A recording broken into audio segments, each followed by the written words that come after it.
Manager Squires, I poseth thee a question of utter importance. Were we to clash weapons with the Prince of the Fiends of Blood without utilizing young Sir Yi Sang's mirror technology, would we be most victorious?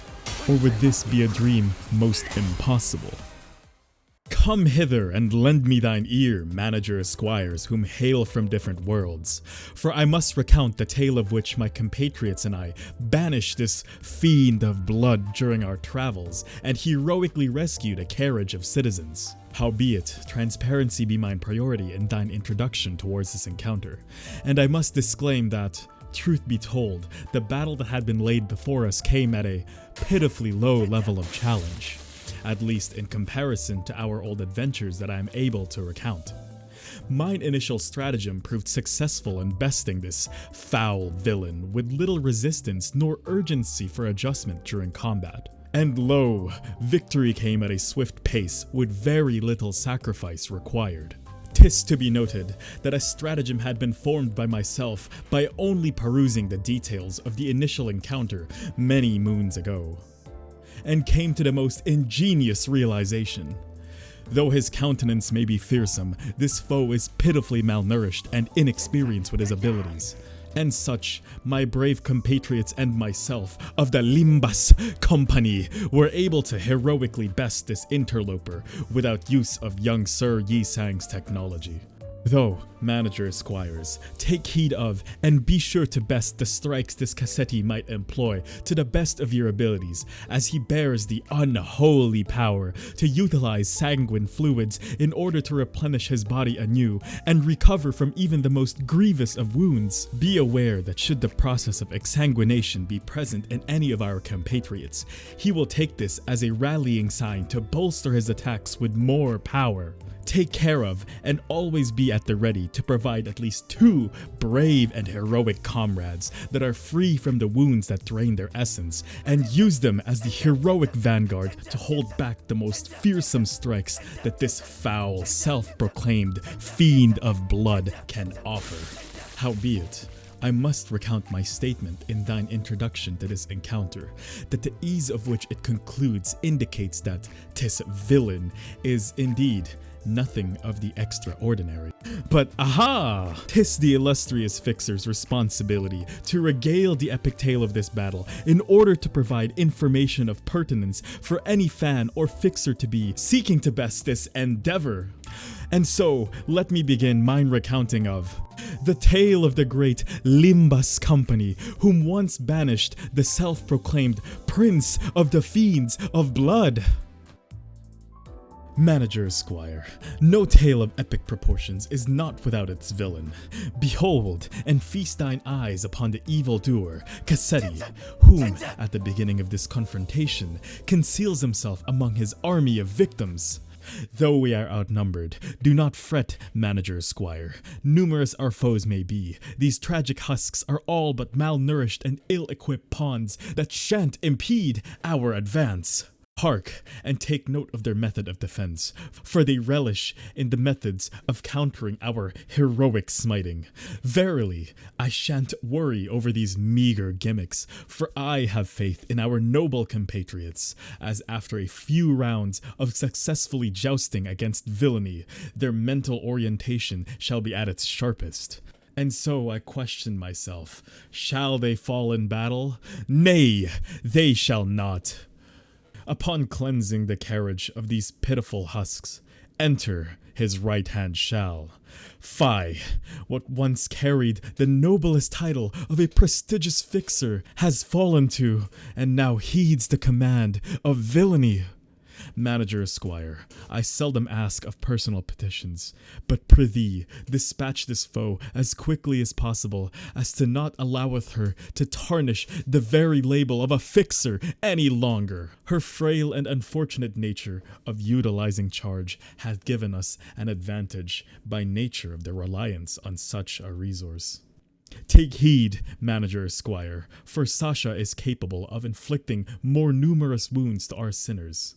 But fret not, her attacks, though not fully unimpedable, lose their lacerating nature should you be victorious in the initial joust. Albeit, she be part of his last cavalry that thy face before standing against Cassetti, whom, were I to remind thee, greatly benefits from draining our humours.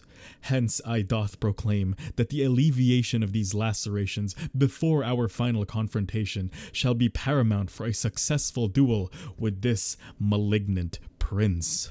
Curses! How truly wretched, for our lifeblood be his fuel, and he storeth it in spades. However, by the grace of the heavens above, should his envious advance be halted, he squanders a degree of his resources. Or, failing that, merely smiting this beast shall also force him to use this unholy fuel in order to survive our righteous onslaught. Though let it be known, Manager Esquire, that should he face our justice enough times, his injuries shall force him to lash out with a powerful assault and adopt a more desperate style of combat, more fitting for the beast he truly is. Manager Esquire, most if not all the villains in this story, notably even the two main antagonists, are weak to blunt damage alongside the sins of envy and gloom.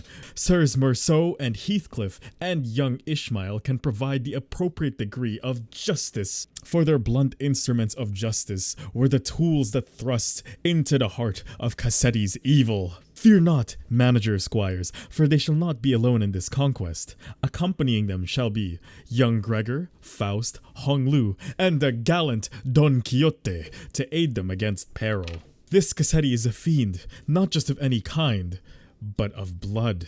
The loss of Sangre de Sinners will be our greatest challenge to overcome. Having heroic individuals to braveth this storm of blood shall metamorphosize this clashing of blades from a dream most impossible to one that is merely but for a hero to conquer. The malnourished husks we face in its preliminary moments were not but a vessel for us to acclimate ourselves for the duel that were to follow. Sin resources were gathered for young Sir Merceau, and thus our conviction were sharpened. For when Sasha were to arrive, our steel ran warm with the blood of our enemies, and mind focused on one goal: the termination of all evils from this carriage. Sin were also gathered for the performance of Sir Gregor's and the gallant Don Quixote's ego, at least once for the benefit of their passive, bolstering our abilities. Oh, for our victory were so assured that even the Manager Esquire themselves deemed it unnecessary to proclaim orders of great detail, and opted to relegate our tasks to but a simple order: win rate. At the beginning of our duel with Cassetti, this foul knave begins by alternating his skills of pride, followed by the occasional lust attack. It is after that we forcefully excise him of this unholy fuel that he lashes out and adapts another strategy. But hearken to me, and allow myself to remind thee that despite this foul machination being uninterruptible, we may allow ourselves to utilize our defensive skills to mitigate oncoming peril. Take heed, Manager Esquire, for it is at this point that his might is at the fullest of its displays. Lecherous attacks and envious advances will be more apparent. Take care and be sure to defend well against these, lest he use our own humors for his own health. This knave will also begin to employ defensive maneuvers to evade our own justice, but regardless, I trust that the Manager Esquire has accounted for this paltry resistance, and that victory is all but assured. Sir Heathcliff, I apologize for the oversight that had caused your demise, but fret not. Despite the loss of young Sir Heathcliff and his skills that were to apply envious fury, his successor, young Sir Yi Sang, shall prove most worthy for his ability to inflict strikes of gloom and envy. Mineself might even proclaim that for this purpose of being the 8th member of the cavalry, 이상 씨는 이상적인 후보자였습니다. Regardless, I assure thee that thy path is just, and so long as thy strikes ring true, victory shall be assured. And thus ends the tale of the great Limbus company, whom once banished the self-proclaimed Prince of the Fiends of Blood, and saved the Warp Express passengers from certain evil. I thank thee for thine attention, and fare thee well. I pray that thou ensurest that proper hydration had been maintained on thy corpus by the consumption of appropriate and potable fluids.